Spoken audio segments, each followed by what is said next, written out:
Welcome to Samba Samba. Enjoy the video.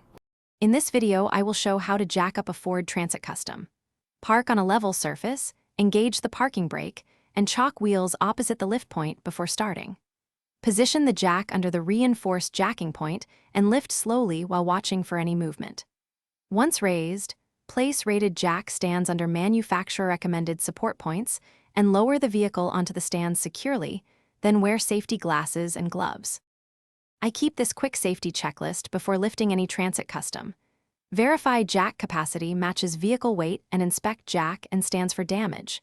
Confirm ground is stable and free from grease or debris, and use wheel chocks on both sides of the axle. Wear gloves, eye protection, and avoid loose clothing near moving parts. If unsure about any step, consult a professional or the vehicle manual before proceeding today.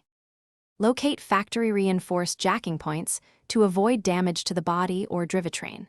For front lifts, use the subframe or reinforced pinch weld area, and for the rear, use the axle or differential housing when supported.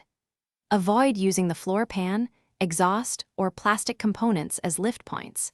If your Transit Custom has a spare under the cargo area, remove it and consult the owner guide for exact lift coordinates before lifting. Thanks for watching. Consider subscribing if we helped you.